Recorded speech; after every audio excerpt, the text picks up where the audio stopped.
Tangent বলে আমি শুধু টাচ করব, নর্মাল বলে টাচ করলে হবে না, 90 ডিগ্রি দাঁড়াতেও হবে। এদের এই মজার সম্পর্কটাই আজ একদম সহজ ভাষায় বুঝে নেব। ভিডিওটা ভালো লাগলে সাবস্ক্রাইব করতে ভুলবেন না। বললাম একটা সরল রেখা যদি পি x1 y1 পয়েন্ট দিয়ে পাস করে এবং সেই সরল রেখার যদি নতিমাত্রা m হয় বা স্লোপ m হয়, এটা x অ্যাক্সিস, তাহলে এই সরল রেখার ইকুয়েশন কি হয়? ক্লাস 11-এ আমরা পড়েছি y minus y1 equal to m।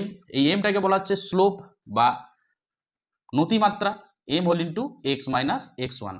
এই সরল রেখাটা যদি একটা কার্ভের ট্যানজেন্ট হয়ে যায়, মনে করলাম এটা একটা কার্ভ, এই কার্ভের এই বিন্দুতে মনে করলাম ট্যানজেন্টটা ড্র করেছে কি x1, y1, এবং সেটা x অ্যাক্সিসের সাথে, এটা মনে করলাম x অক্ষ আর এটা মনে করলাম y অক্ষ। x অ্যাক্সিসের সাথে সেটা যদি সাই অ্যাঙ্গেল করে, তাহলে এইটা কি ট্যানজেন্ট। এই ট্যানজেন্টের স্লোপটা কি হয়? স্লোপ অফ ট্যানজেন্ট, আমি ইংরেজিতে লিখছি, বাংলায় বলছি, কোনো অসুবিধা হবে না। স্লোপ মানে নতিমাত্রা বা এটাকে বলা হচ্ছে ঢাল। তাহলে স্লোপ অফ ট্যানজেন্ট কি হবে? মনে করলাম m, সেই m সমান হবে ট্যান সাই, অর্থাৎ ট্যান সাই মানে হচ্ছে dy dx অ্যাট, অর্থাৎ সেই পয়েন্টে x1, y1, তার মানে স্লোপ অফ দ্য ট্যানজেন্ট। এটা 1 নম্বর ফর্মুলা। এবার নর্মাল কোনটা? নর্মাল হচ্ছে সব সময় ট্যানজেন্টের সাথে লম্বভাবে থাকে, অর্থাৎ এই অ্যাঙ্গেলটা হচ্ছে π/2 বা 90 ডিগ্রি। তখন স্লোপ অফ নর্মাল,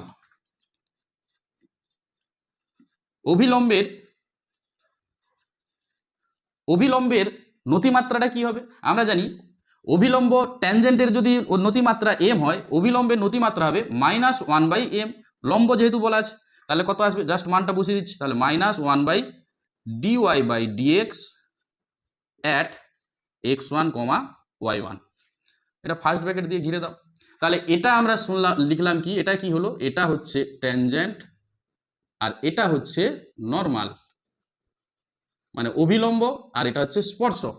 এখন আমরা একটা ইম্পর্টেন্ট ফর্মুলায় আসব, যেটা এক্সামে বারবার আসে। কি সেটা আমি 3 নম্বর ফর্মুলা লিখছি। 3 নম্বর ফর্মুলাটা, এই ট্যানজেন্ট যে করলাম, এই ট্যানজেন্টটার ইকুয়েশন কি হবে? তাহলে লিখছি ইকুয়েশন অফ ট্যানজেন্ট অ্যাট এই পয়েন্টে, এই পি x1, y1 ইচ। তাহলে এই ট্যানজেন্ট, এই সরল রেখার ইকুয়েশন, তাহলে ইকুয়েশন অফ ট্যানজেন্ট কি হবে? এই সরল রেখার equation y minus y1 equal to m। এমটা কার? এই ট্যানজেন্টের স্লোপ কত ছিল? এইটা dy dx at x1, y1 whole into x minus x1। তাহলে আমরা স্পর্শকের সমীকরণ পেয়ে গেলাম x1, y1 বিন্দুতে। মনে করলাম নোট 1 বলে লিখছি আমি, এটা একটা ইম্পর্টেন্ট শর্ট কোশ্চেন আসে। এই সাইটা যদি 0 হয়ে যায়, ইফ সাই সমান 0, তাহলে কি ব্যাপার? তাহলে dy dx, সাই যদি 0 হয়ে যায়, ট্যান সাই 0, তার মানে dy dx at x1, y1 এটা ইকুয়াল টু 0 হয়ে যাবে। সেক্ষেত্রে ছবিটা কেমন হবে? সেক্ষেত্রে এটা ছিল কার্ভ, এটা ছিল এক্স অ্যাক্সিস আর এটা ছিল ওয়াই অ্যাক্সিস। তাহলে সেক্ষেত্রে ট্যানজেন্টটা এইভাবে যাবে না, দিলে দেখো সাই 0 থাকছে, বা এর ওপরেও হতে পারে, তার মানে কি সাই 0। সেক্ষেত্রে কীরকম পাচ্ছি? ট্যানজেন্টটা প্যারালাল হচ্ছে এক্স অ্যাক্সিসের সাথে, then tangent parallel to x axis. তাহলে সেক্ষেত্রে ইকুয়েশন অফ ট্যানজেন্ট কি পাবো? যখন সাই 0 বা tangent parallel to x Axis, সেক্ষেত্রে আমরা ইকুয়েশন অফ ট্যানজেন্ট কি পাবো? দেখো বসিয়ে দাও, dy dx সমান 0, এখানে বসিয়ে দিলে পাবো কি? y minus y1 equal two 0। এটা একটা ইম্পর্টেন্ট ফর্মুলা, যেটা এক্সামে বারবার ইউজ হয়। এবার আসছি নোট 2। যদি এই সাইটা তোমার হয়ে যায় 90 ডিগ্রি, এই সাইটা 90 ডিগ্রি, সেক্ষেত্রে এই ছবিটা কেমন হবে? সেক্ষেত্রে এরকম আসবে না, দেখো এটা এক্স অ্যাক্সিস আর এটা হচ্ছে ওয়াই অ্যাক্সিস, মানে তোমার ট্যানজেন্ট প্যারালাল হয়ে যাচ্ছে ওয়াই অ্যাক্সিস। সাই দেখো তোমার হয়ে গেছে সাই 90 ডিগ্রি π/2। তার মানে এরকম আসতে পারে বা এরকম আসতে পারে কার্ভ, এরকমও আসতে পারে কার্ভটা। অর্থাৎ যেরকমই করো সাই কিন্তু π/2 এবং ট্যানজেন্টটা সবসময় প্যারালাল হচ্ছে ওয়াই অ্যাক্সিস। সেক্ষেত্রে কি হবে, যদি এখানে আমি বসিয়ে দিই সাই সমান 90 ডিগ্রি, তাহলে ট্যান 90 ডিগ্রি অসংজ্ঞাত মানে 1/0, তার মানে এটা উল্টে যাবে, তার মানে হয়ে যাবে dx/dy অ্যাট সেই পয়েন্টে x1, y1 ইকুয়াল টু 0। সেক্ষেত্রে কি হবে, ইকুয়েশন অফ ট্যানজেন্ট কি হবে, equation of tangent dx dy 0 বসাও, তাহলে dx 0 বসালে এটা 1/0 হচ্ছে, এদিকে গুণ করে দাও, তাহলে পাচ্ছি x minus x1 equal to 0। তার মানে যখন একটা tangent parallel to y axis হচ্ছে সেক্ষেত্রে ইকুয়েশন অফ ট্যানজেন্ট পাচ্ছি এটা। এটা অ্যাকচুয়ালি কি পেলাম, ট্যানজেন্ট প্যারালাল টু, লিখে নেবে, tangent parallel to y axis. কখন, যখন সাই 90 ডিগ্রি হচ্ছে। এবার আসবো আমরা ইকুয়েশন অফ নর্মাল। তাহলে এখন আমি 4 নম্বর ফর্মুলাটা কি লিখছি, 4 নম্বর ফর্মুলাটা লিখছি ইকুয়েশন অফ নর্মাল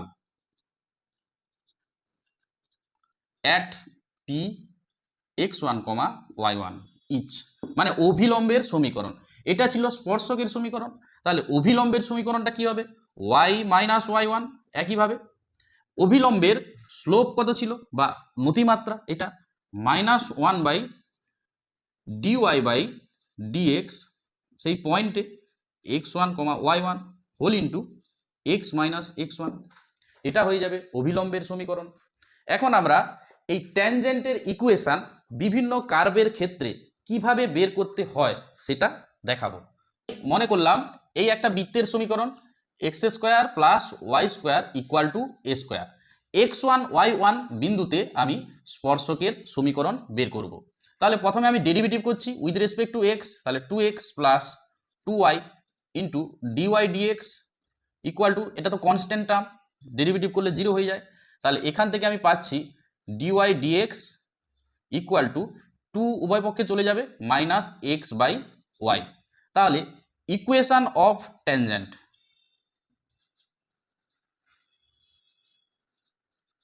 মানে স্পর্শকের সমীকরণ অ্যাট কোন বিন্দুতে, x1, y1, এখানে যা খুশি পয়েন্ট থাকতে পারে 1 2 -1 2।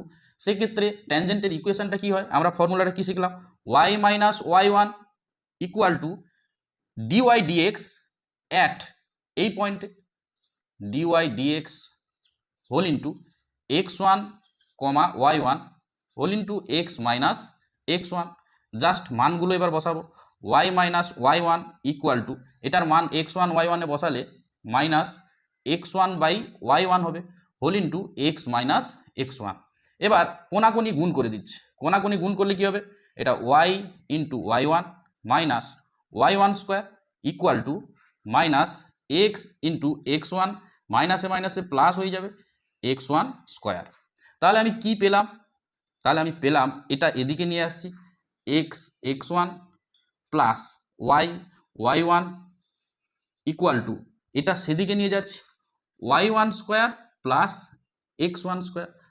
তাহলে এখান থেকে এবার বলো এই x1 y1 পয়েন্টটা এই কার্ভের একটা বৃত্ত, বৃত্তের ওপর যদি ট্যানজেন্ট হয় তাহলে সেই পয়েন্টটা বৃত্তের ওপর অবস্থিত এবং সেই বৃত্তকে স্যাটিসফাই করবে।